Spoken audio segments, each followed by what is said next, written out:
നമസ്കാരം. മലയാളി വാർത്ത ഇൻസൈഡിലേക്ക് സ്വാഗതം. കൃത്യമായൊരു താക്കീത് അത് അമേരിക്കയ്ക്കും ഇസ്രയേലിനും ഇറാൻ കഴിഞ്ഞ ദിവസം നൽകിക്കഴിഞ്ഞു.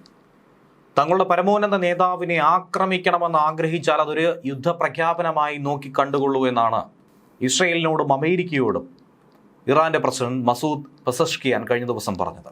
എന്നാൽ ഇസ്രയേലിനെ ആക്രമിക്കാനുള്ള ഏതെങ്കിലും തരത്തിലുള്ളൊരു നീക്കത്തിന് ഇറാൻ തുനിഞ്ഞാൽ പിന്നീട് അങ്ങനെ ഒരു രാജ്യമേ ഉണ്ടാകില്ല എന്നാണ് തിരിച്ചടിച്ചിരിക്കുന്നത്. അന്ത്യശാസനം തന്നെയാണ് ഇതിന് പിന്നാലെ ഇറാന് നൽകിയിരിക്കുന്നത്. മറുഭാഗത്താകട്ടെ അമേരിക്കയെ സംബന്ധിച്ച് ട്രംപിന് എന്തെങ്കിലും സംഭവിച്ചു കഴിഞ്ഞാൽ ഭൂമുഖത്തു നിന്നും ഇറാനെ തന്നെ തുടച്ചു നീക്കുമെന്നാണ് ട്രംപിൻ്റെ ഭീഷണി. അങ്ങനെ രണ്ടു രാജ്യങ്ങളും ഇത്രയും ദിവസം സംയമനം പാലിച്ചിരുന്നുവെങ്കിൽ പോലും ഇപ്പോഴാകട്ടെ യുദ്ധകാഹളം മുഴക്കിയിരിക്കുന്നു ഇസ്രയേലും അമേരിക്കയും, മറുഭാഗത്ത് ഒറ്റപ്പെട്ട ഇറാനും. ഇസ്രയേലിന് നേരെ ഇറാൻ ആക്രമണം നടത്തി കഴിഞ്ഞാൽ ഇതുവരെ നിങ്ങൾ കണ്ടിട്ടില്ലാത്ത, മുൻപുണ്ടായിട്ടില്ലാത്ത വിധത്തിലുള്ള അതിഭീകരമായൊരു തിരിച്ചടി നേരിടാനായി തയ്യാറായിരുന്നുകൊള്ളൂ. ഇസ്രയേൽ പ്രധാനമന്ത്രി ബെഞ്ചമിൻ നെതന്യാഹു തന്നെയാണ് ഇങ്ങനെ ഒരു കടുത്ത മുന്നറിയിപ്പ് നൽകിയിരിക്കുന്നത്. ഒരു തരത്തിലുമുള്ള ദയാദാക്ഷിണ്യം നിങ്ങൾ പ്രതീക്ഷിക്കേണ്ടതില്ല. ഇറാൻ കാട്ടുന്ന ആ മഹാ അപരാധത്തിന് കടുത്ത ശിക്ഷ തന്നെയായിരിക്കും ഇസ്രയേൽ വിധിക്കാൻ ഒരുങ്ങുന്നത്. അക്കൂട്ടത്തിൽ ഇസ്രയേൽ ഒറ്റയ്ക്കായിരിക്കില്ല, ഒറ്റക്കെട്ടായി അമേരിക്കയും ഉണ്ടാകും. ഇറാന്റെ ഭാഗത്തു നിന്നും അങ്ങനെ എന്തെങ്കിലും ഒരു വീഴ്ച ഉണ്ടായാൽ ഇറാൻ ഇന്നുവരെ കാണാത്ത രീതിയിലുള്ളൊരു സൈനിക നടപടി ഇസ്രയേലിന്റെ ഭാഗത്തു നിന്നും ഉണ്ടാകും. പാർലമെന്റ് യോഗത്തിൽ വെച്ചാണ് നെതന്യാഹു ഇക്കാര്യം പറഞ്ഞത്. ഇസ്രയേൽ ആകട്ടെ വളരെ സൂക്ഷ്മമായി തന്നെ ഇറാനെ നിരീക്ഷിച്ചു പോരുകയാണ്. ഇനി എന്താണ് ഭാവിയിൽ ഇറാന് സംഭവിക്കുന്നത്? ഇക്കാര്യം ആർക്കും തന്നെ പ്രവചിക്കാൻ കഴിയാത്ത രീതിയിലേക്കാണ് പോയിരിക്കുന്നത്. പഴയ അവസ്ഥയിലേക്ക് ഇനി ഒരു തരത്തിലും ഇറാന് കടന്നു വരാനായി കഴിയില്ല. ഇനി ഒരു തിരിച്ചുവരവില്ല എന്നുള്ള കാര്യം നെതന്യാഹു തന്നെ മുന്നറിയിപ്പ് നൽകിയിരിക്കുകയാണ്. ഇറാനുമായി ഇപ്പോൾ വർദ്ധിച്ചു വരുന്ന സംഘർഷങ്ങൾക്കിടയിൽ USS Abraham Lincoln carrier strike ഗ്രൂപ്പിനെ അമേരിക്ക പശ്ചിമേഷ്യൻ ഭാഗത്തേക്ക് നീക്കുന്നു. എന്തിനു വേണ്ടി? നേരത്തെ തന്നെ UK പലതരത്തിലുള്ള സൈനിക വിന്യാസം നടത്തിയിരുന്നു. എന്തിനു വേണ്ടിയായിരുന്നു? വളരെ വ്യക്തമായ ഉത്തരമുണ്ട്. ഇറാന് തന്നെയാണ് ഇതിൻ്റെ താക്കീത്. നെതന്യാഹു ഇക്കാര്യങ്ങൾ പറഞ്ഞിരിക്കുന്നത് അമേരിക്കയുടെ നീക്കങ്ങൾക്ക് തൊട്ട് പിന്നാലെയാണ്. ഈ സാഹചര്യത്തിൽ തന്നെയാണ് ഇറാനെതിരെ നിലപാടെടുത്തുകൊണ്ട് അമേരിക്കൻ പ്രസിഡന്റ് ഡൊണാൾഡ് ട്രംപും രംഗത്ത് വന്നിരിക്കുന്നത്.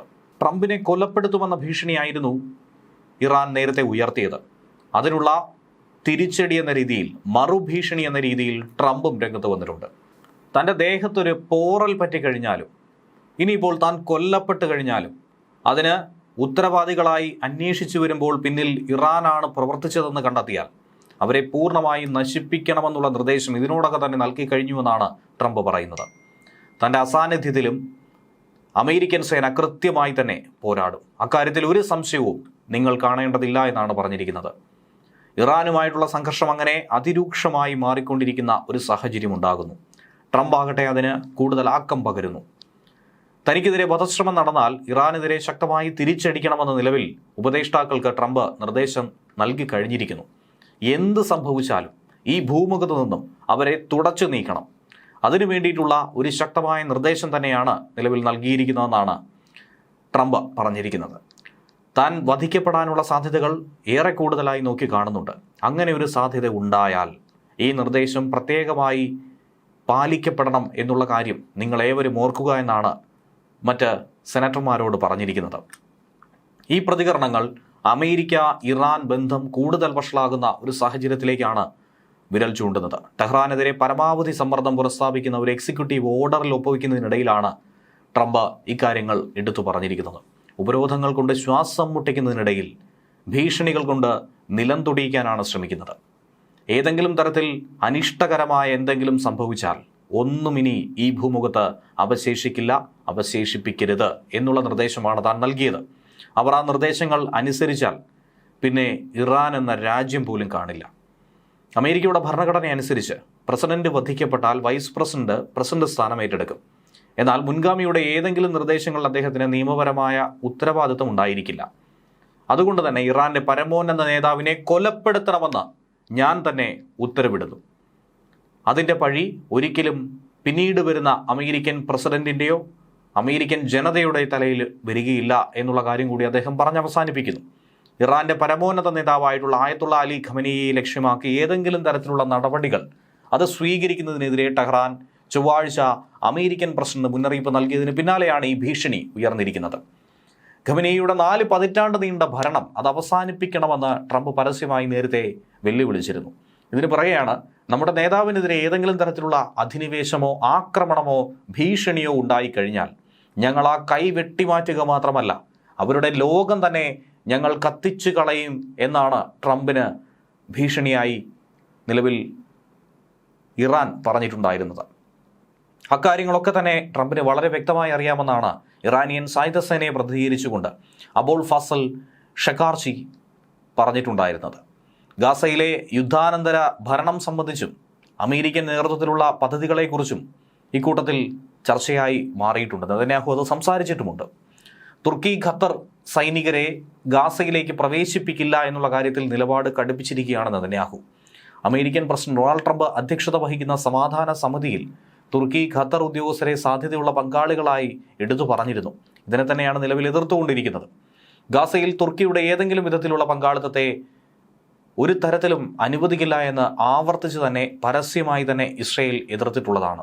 കൂടാതെ ഖത്തറുമായി ഇസ്രയേലിന് വളരെ സുഖകരമല്ലാത്ത ഒരു ബന്ധം തന്നെയാണ് കാത്തു സൂക്ഷിക്കുന്നത്. ഇറാനിൽ നടന്നു വരുന്ന രാജ്യവ്യാപക പ്രതിഷേധങ്ങളുടെ ഭാഗമായി 4000-ലധികം ആളുകൾ ഇതിനോടകം തന്നെ കൊല്ലപ്പെട്ട് കഴിഞ്ഞിരിക്കുന്നു.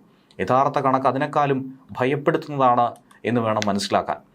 അമേരിക്ക ആസ്ഥാനമായിട്ടുള്ള human rights activist news agency പറയുന്ന അനുസരിച്ച് ഭരണകൂടത്തിൻ്റെ അടിച്ചമർത്തലിനിടയിൽ 26,000-ലധികം ആളുകളെയാണ് തടവിലാക്കിയിട്ടുള്ളത്. ഇറാനിയൻ അധികൃതർ ഇന്റർനെറ്റ് നിയന്ത്രിക്കുകയും വിവരങ്ങളുടെ ലഭ്യത പരിമിതപ്പെടുത്തുകയും ചെയ്തതുകൊണ്ട് കൃത്യമായ കണക്ക് മാധ്യമങ്ങൾക്ക് പോലും ആക്സസിബിൾ അല്ല എന്നാണ് മനസ്സിലാക്കാൻ കഴിയുന്നത്. ഇറാനിയൻ ഉദ്യോഗസ്ഥരാകട്ടെ ഔദ്യോഗിക മരണസംഖ്യ പോലും പുറത്തുവിട്ടിട്ടില്ല. ആയിരക്കണക്കിന് ആളുകൾ ഇതിനോടകം തന്നെ കൊല്ലപ്പെട്ടുവെന്ന് പരമോന്നത നേതാവ് ആയത്തുള്ള അലി ഖമനിയെ തന്നെ പറയുന്നു. രാജ്യത്തിൻ്റെ സാമ്പത്തിക സ്ഥിതി മോശമായതിനെ തുടർന്നുണ്ടായ പ്രതിഷേധങ്ങൾക്ക് ശേഷം ഇറാനിയൻ നേതാവിൻ്റെ ഭാഗത്തു നിന്നുള്ള സംഘർഷത്തെ പറ്റിയാണ് ഏവരും ചർച്ച ചെയ്തുകൊണ്ടിരിക്കുന്നത്. എന്നാൽ ഈ പ്രതിഷേധങ്ങൾക്കൊക്കെ തന്നെ കാരണം അമേരിക്കയാണെന്ന് കുറ്റപ്പെടുത്തിയാണ് ഖമനയി പിന്നീട് രംഗത്ത് വന്നത്. അടിച്ചമർത്തലിനിടയിൽ നടന്ന രാജ്യവ്യാപകമായിട്ടുള്ള അറസ്റ്റുകൾ തടവുകാരുടെ വധശിക്ഷയിലടക്കം വർധനവുണ്ടാകും എന്ന ആശങ്കയടക്കം ഉയർത്തുന്നു. ലോകത്തിൽ വധശിക്ഷ നടപ്പിലാക്കുന്ന മുൻപന്തിയിൽ നിൽക്കുന്ന രാജ്യങ്ങളിലൊന്ന് ഇറാൻ കൂടിയാണെന്ന കാര്യം മനസ്സിലാക്കണം. ഈ ഘട്ടത്തിൽ കൂടിയാണ് ഭരണകൂടത്തിനെതിരായിട്ടുള്ള പ്രതിഷേധത്തിന് നേരെ കടുത്ത നടപടി കഴിഞ്ഞ ദിവസം ഇറാൻ പുറപ്പെടുവിച്ചത്. അതായത് കേവലം 72 മണിക്കൂറുകൾ മാത്രം അവശേഷിക്കുന്നു. ഈ സമയത്തിനുള്ളിൽ പ്രതിഷേധക്കാർ കീഴടങ്ങണമെന്നാണ് ഇറാന്റെ ദേശീയ പോലീസ് മേധാവി അഹമ്മദ് റേസ റാദൻ അന്ത്യശാസനം കൊടുത്തിരിക്കുന്നത്. ഈ പറഞ്ഞിരിക്കുന്ന സമയത്തിനുള്ളിൽ കീഴടങ്ങിയില്ലെങ്കിൽ കഠിനമായ ശിക്ഷയായിരിക്കും നിങ്ങളെ കാത്തിരിക്കുന്നതെന്നുള്ള മുന്നറിയിപ്പാണ് കൊടുത്തിരിക്കുന്നത്.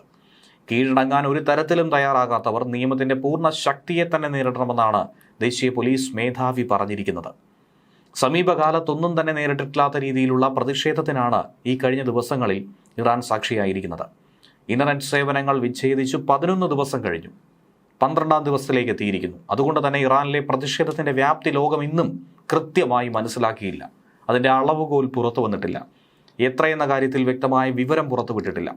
അധികാരികളുടെ ഭാഗത്തു നിന്നും പ്രതിഷേധത്തിന് നേരെയുണ്ടായ അടിച്ചമർത്തൽ അതിഭീകരമായിരുന്നുവെന്നാണ് മനുഷ്യാവകാശ സംഘടനകൾ ആവർത്തിച്ച് പറയുന്നത്. 5000-ഓളം പേരെങ്കിലും ഇതിനോടകം കൊല്ലപ്പെട്ട് കാണുമെന്നാണ് മനുഷ്യാവകാശ സംഘടനകളുടെ അനുമാനം. പ്രതിഷേധത്തിൽ പങ്കെടുത്തവരെ എല്ലാം തന്നെ കുറ്റക്കാരായി കാണാൻ തയ്യാറല്ലെന്ന സന്ദേശവും ഇറാൻ ഭരണകൂടം മുന്നോട്ട് വെച്ചിട്ടുണ്ട്.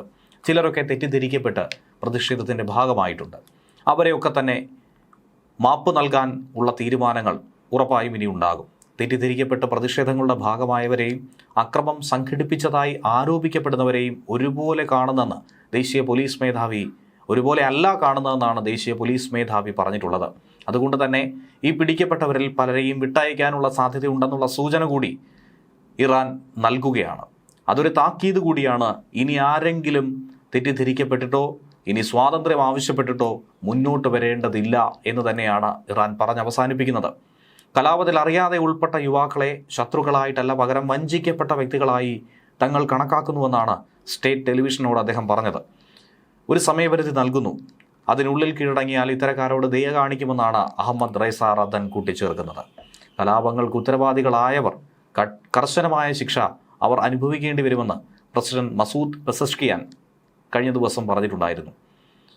പ്രസിഡന്റ് ഉൾപ്പെടെ ഒപ്പിട്ട പ്രസ്താവനയിൽ ഇക്കാര്യം എടുത്തു പറയുന്നുണ്ട്. പ്രതിഷേധക്കാർക്കെതിരെ വധശിക്ഷ നടപ്പിലാക്കാനുള്ള നീക്കം ഇറാൻ തുടങ്ങിയിട്ടുണ്ട്. വധശിക്ഷകൾ ഭരണകൂടത്തിന്റെ ഭീഷണിയുടെ ഉപകരണമായി ഇറാൻ ഉപയോഗിക്കുന്നുണ്ടെന്ന ഐക്യരാഷ്ട്രസഭ തിങ്കളാഴ്ച ഒരു മുന്നറിയിപ്പും കൊടുത്തിരുന്നു. കഴിഞ്ഞ വർഷം ഇറാൻ ഏകദേശം 1500 പേരെയാണ് വധശിക്ഷയ്ക്ക് വിധേയരാക്കിയത്. UN കണക്കനുസരിച്ചാണ് ഇത് പുറത്തു വന്നിരിക്കുന്നത്. ഈ കണക്കിൽ ചൈനയ്ക്ക് പിന്നിൽ 2ാം സ്ഥാനത്ത് ഇറാനുണ്ട്. ഇതിനിടെ അധികാരികൾ രാജ്യദ്രോഹികളുടെ നട്ടലൊടിക്കണമെന്ന നിർദ്ദേശം ഇറാന്റെ പരമോന്നത നേതാവ് അയത്തുള്ള അലി ഖമനേയി പറഞ്ഞു എന്നുള്ള റിപ്പോർട്ടും പുറത്തു വരുന്നുണ്ട്. വരും ദിവസങ്ങൾ ഏറെ കലുഷിതമാകുമെന്ന കാര്യത്തിൽ സംശയമില്ല. ന്യൂസ് ഡെസ്ക് മലയാളി വാർത്ത ഇൻസൈറ്റ്.